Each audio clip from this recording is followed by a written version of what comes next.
Pendidikan kita adalah warisan kolonial.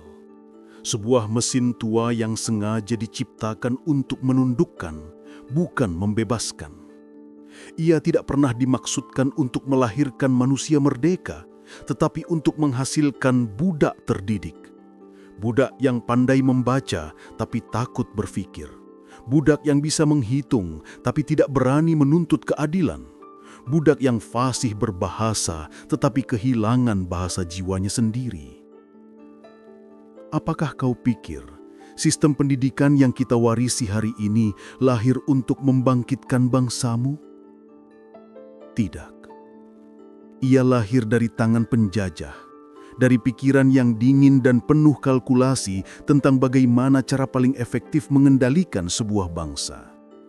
Mereka tahu, jika tubuhmu bisa dipenjara tetapi pikiranmu masih bebas, maka pemberontakan tidak akan pernah padam.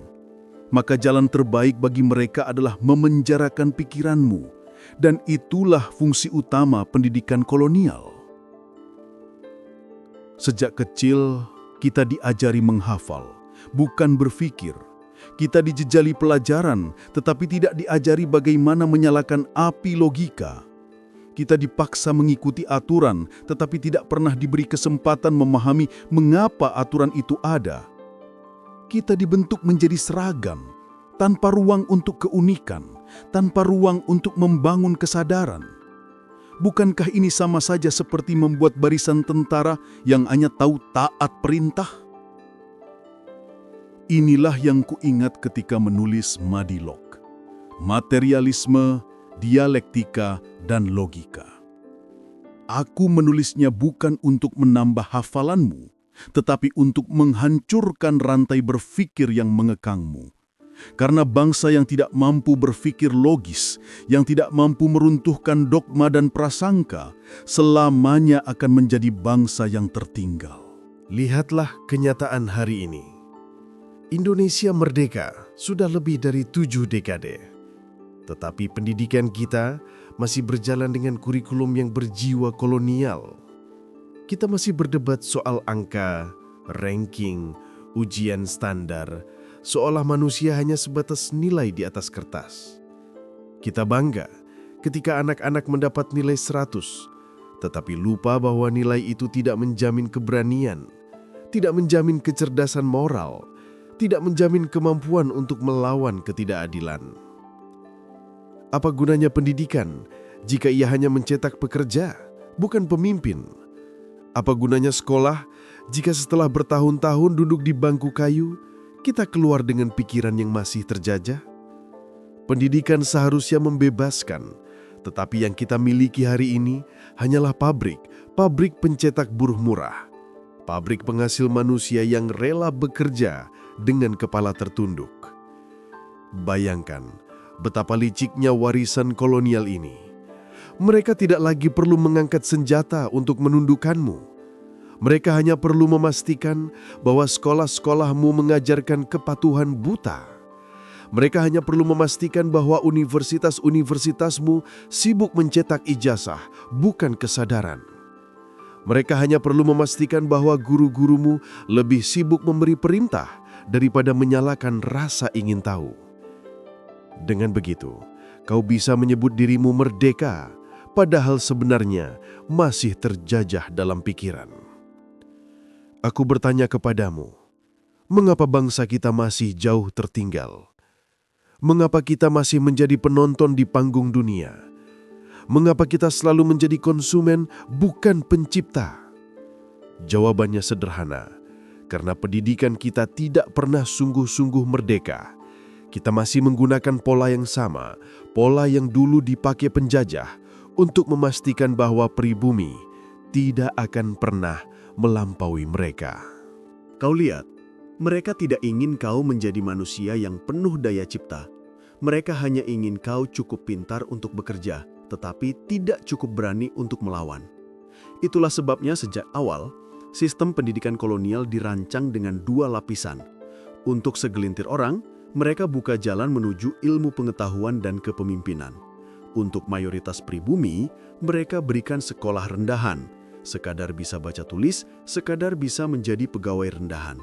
Dan pola itu, tanpa kita sadari, masih hidup dalam daging pendidikan kita hari ini. Sekolahmu mengajarkanmu menghafal pahlawan, tetapi tidak mengajarkanmu menjadi pahlawan. Mereka menyuruhmu menghafal tanggal lahir dan wafat seorang tokoh, tetapi tidak memberimu keberanian untuk melanjutkan perjuangannya. Mereka memaksamu mengulang definisi kata merdeka, tetapi tidak membiarkanmu mencicipi arti merdeka dalam hidupmu sendiri.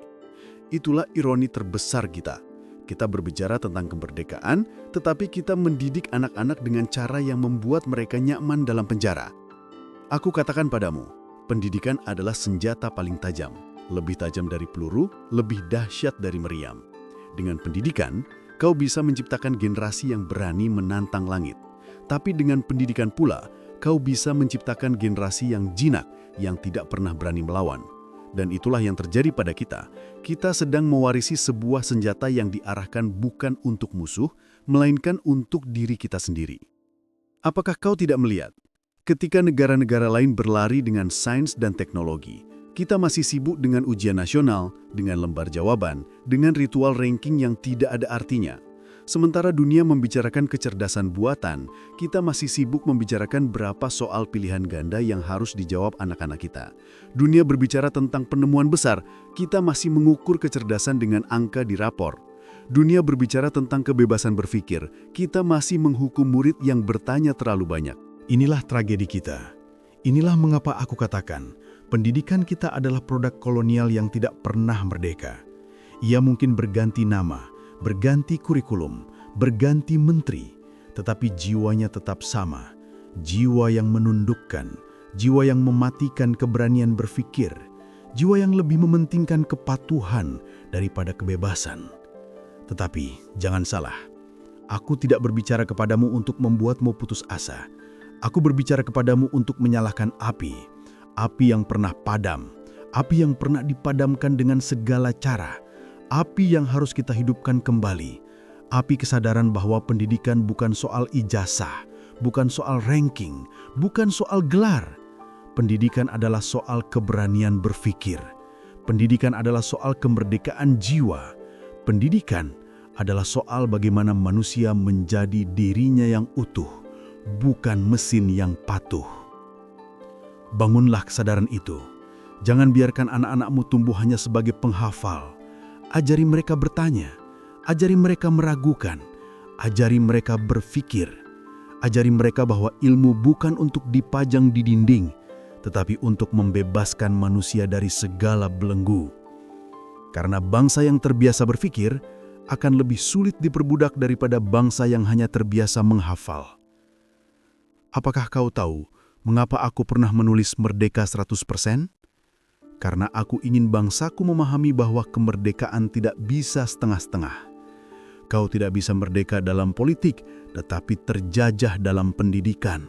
Kau tidak bisa merdeka dalam ekonomi, tetapi terjajah dalam pikiran. Merdeka harus menyeluruh, dari tubuh hingga ke otak, dari lisan hingga ke nurani. Dan hari ini, perjuangan itu belum selesai. Pendidikan kita masih jauh tertinggal. Bukan karena kita kurang pintar, tetapi karena sistemnya memang dirancang untuk membuat kita tertinggal. Kau harus sadar akan hal ini. Kau harus berani menolak warisan itu. Kau harus berani menciptakan sistem pendidikan yang sungguh-sungguh merdeka. Pendidikan yang melahirkan manusia yang berani berdiri tegak, manusia yang berani melawan kebodohan, manusia yang berani berpikir dengan otaknya sendiri. Karena hanya dengan begitu, bangsa ini akan benar-benar bangkit. Kita tidak boleh lagi puas dengan sistem yang hanya melatih otak untuk mengingat, tanpa pernah mengasah keberanian untuk melawan. Sebab pendidikan sejati bukanlah sekedar soal angka, tetapi soal arah. Arah sebuah bangsa ditentukan oleh arah pendidikannya. Jika pendidikan diarahkan untuk mencetak budak, maka bangsa itu akan menjadi bangsa budak. Jika pendidikan diarahkan untuk mencetak manusia merdeka, maka bangsa itu akan menjadi bangsa pemimpin. Tetapi kau lihat bagaimana pendidikan kita hari ini. Anak-anak kita dipaksa duduk berjam-jam di kelas mendengarkan ceramah panjang yang tidak ada hubungannya dengan realitas hidup mereka. Mereka dijejali teori-teori yang kering yang tidak mengajarkan mereka bagaimana menghadapi kenyataan. Seorang anak yang lapar tidak pernah diajari bagaimana memikirkan solusi untuk mengakhiri kemiskinan. Seorang pemuda yang melihat ketidakadilan tidak pernah diajari bagaimana melawan penindasan. Mereka hanya diajari hafalkan, patuhi, ikuti. Inilah warisan kolonial yang paling halus. Menjadikanmu pintar, tetapi tidak kritis. Menjadikanmu terdidik, tetapi tidak merdeka. Dan sayangnya, bangsa kita menerima warisan itu dengan tangan terbuka, lalu merawatnya, seolah itu adalah pusaka yang patut dibanggakan. Padahal sesungguhnya, itu adalah racun yang perlahan-lahan melumpuhkan generasi kita. Aku ingin kau ingat sesuatu. Zaman kolonial dulu, hanya segelintir orang pribumi yang bisa mengenyang pendidikan tinggi. Itu pun bukan untuk membebaskan mereka, melainkan untuk menjadikan mereka alat penjajah. Mereka disebut sebagai priayi, tetapi hakikatnya hanya perpanjangan tangan dari sistem kolonial. Mereka diberi ilmu secukupnya agar bisa menjadi pegawai, guru, atau pejabat, tetapi tidak pernah diberi kesempatan untuk membangun kesadaran. Apakah berbeda dengan hari ini? Apakah universitas kita benar-benar melahirkan pembebas? Atau justru melahirkan lulusan yang sibuk mengejar gelar, jabatan, dan pekerjaan aman tanpa peduli pada nasib bangsanya? Kau lihat, pendidikan kita menciptakan manusia-manusia yang pandai bersaing untuk dirinya sendiri, tetapi buta terhadap penderitaan orang lain. Mereka sibuk memoles CV, tetapi lupa memoles nurani. Mereka berambisi mendapatkan gelar sarjana, master, doktor, tetapi jarang yang berambisi menjadi pembela rakyat. Mereka pandai berbicara tentang teori pembangunan, tetapi tidak pernah berani membangun keberanian. Jika aku masih hidup di zamanmu, aku akan berteriak lebih keras lagi. Pendidikanmu tidak merdeka. Pendidikanmu masih menjadi alat penjajahan. Hanya saja kini penjajahnya bukan lagi Belanda, melainkan sistem global yang membuatmu terus menjadi bangsa pinggiran. Pendidikanmu mengajarkanmu menjadi konsumen teknologi, bukan pencipta teknologi. Pendidikanmu mengajarkanmu menjadi tenaga kerja murah, bukan pemimpin dunia. Apakah kau pikir dunia menunggumu? Tidak. Dunia berlari. Mereka melahirkan penemu-penemu besar, ilmuwan-ilmuwan yang mengguncang peradaban, pemimpin-pemimpin yang berani menggagas perubahan. Sementara itu, kau masih sibuk berdebat tentang kurikulum, sibuk menghitung ranking PISA, sibuk menghafal soal ujian. Kau tertinggal dan akan terus tertinggal jika tidak ada keberanian untuk merombak dari akar. Dan akar itulah yang harus kita cabut.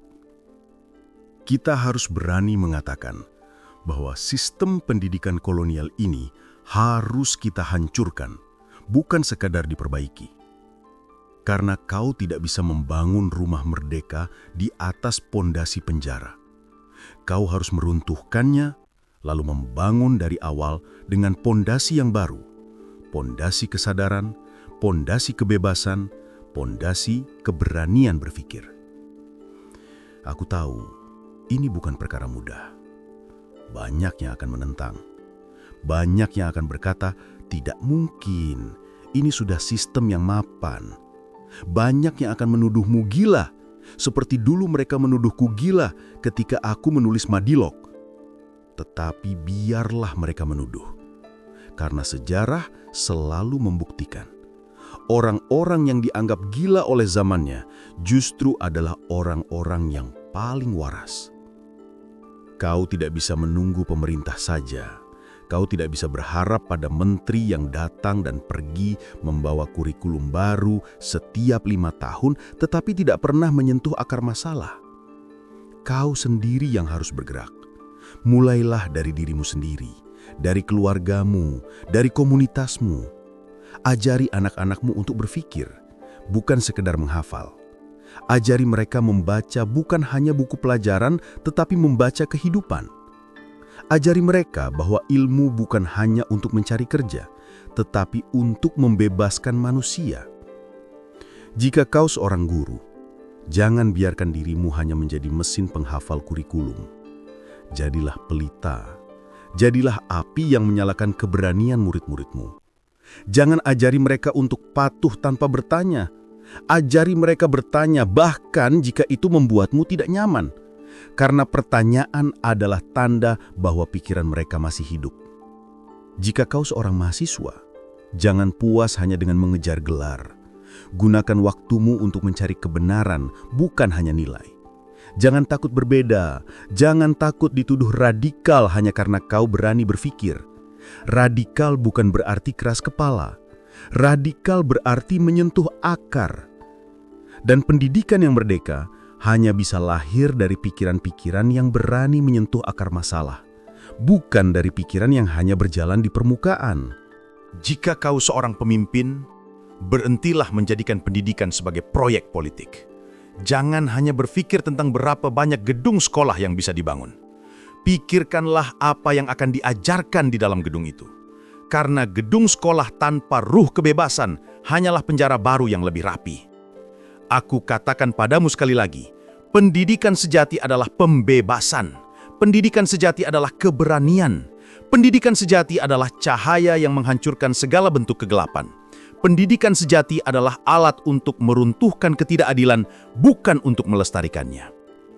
Maka jangan heran jika kau melihat bangsa kita masih jauh tertinggal. Selama pendidikan kita tidak merdeka, selama itu pula kita akan tetap menjadi penonton. Kita mungkin merdeka secara politik, tetapi dalam pikiran kita masih dijajah, dan bangsa yang terjajah dalam pikiran adalah bangsa yang paling mudah dikuasai. Tetapi aku percaya api itu masih ada. Api yang pernah membakar semangat pemuda-pemuda yang berani menantang penjajah. Api yang pernah membuat bangsa ini berteriak, "Merdeka atau mati!" Api itu belum padam. Ia hanya tertutup oleh debu kurikulum, oleh aturan-aturan kaku, oleh sistem yang membius. Dan tugasmu lah untuk meniup debu itu agar api kembali berkobar. Bangsa ini butuh manusia-manusia yang berani berpikir seperti singa, bukan manusia yang jinak seperti kambing. Bangsa ini butuh manusia yang berani mengguncang langit dengan gagasannya, bukan manusia yang hanya pandai menunduk di meja ujian. Bangsa ini butuh manusia yang berani mendobrak sistem, bukan manusia yang sibuk mencari aman. Karena masa depan tidak menunggu, masa depan hanya milik mereka yang berani merebutnya. Aku berbicara kepadamu bukan sekadar untuk mengeluh, tetapi untuk mengajak. Mari, kita jadikan pendidikan sebagai medan perjuangan baru. Perjuangan yang tidak lagi melawan penjajah berseragam, tetapi melawan penjajahan pikiran. Perjuangan yang tidak lagi dengan bambu runcing, tetapi dengan keberanian berpikir. Dan perjuangan ini harus dimulai sekarang. Jangan tunggu lagi. Jangan tunggu datangnya kurikulum baru. Jangan tunggu datangnya pemimpin baru. Kau sendiri adalah pemimpin. Kau sendiri adalah kurikulum hidup. Kau sendiri adalah guru bagi dirimu sendiri dan bagi generasi setelahmu. Jika kau percaya bahwa pendidikan sejati adalah pembebasan, maka jangan berhenti sampai di sini. Suaramu harus lebih keras dari penjara yang membelenggu. Tindakanmu harus lebih berani dari ketakutan yang diwariskan. Kesadaranmu harus lebih tajam dari pedang penjajah manapun. Dan jika kata-kata ini menggugah jiwamu, maka jangan biarkan ia padam begitu saja. Jadikan ia percikan yang menyalakan ribuan api lain. Sebarkan kesadaran ini. Jangan biarkan hanya dirimu yang tahu. Bagikan kepada sebanyak mungkin orang, agar kita bersama-sama membangun kesadaran kolektif. Klik tombol subscribe agar api kesadaran ini tidak berhenti di sini, agar kau tidak ketinggalan suara-suara yang akan terus mengguncang jiwamu. Tekan like jika kau merasakan getarannya, tuliskan komentarmu agar kita bisa berdialog, dan bagikan video ini kepada orang-orang di sekelilingmu, keluargamu, sahabatmu, muridmu, gurumu. Karena perjuangan ini bukan perjuangan satu orang, ini perjuangan sebuah bangsa. Dan ingatlah, bangsa yang merdeka hanya bisa lahir dari pikiran yang merdeka. Bangunlah, wahai jiwa-jiwa yang masih tertidur. Pendidikan kita harus kita rebut kembali. pendidikan kita harus kita merdekakan. Karena tanpa pendidikan yang merdeka, kemerdekaan kita hanyalah nama tanpa jiwa.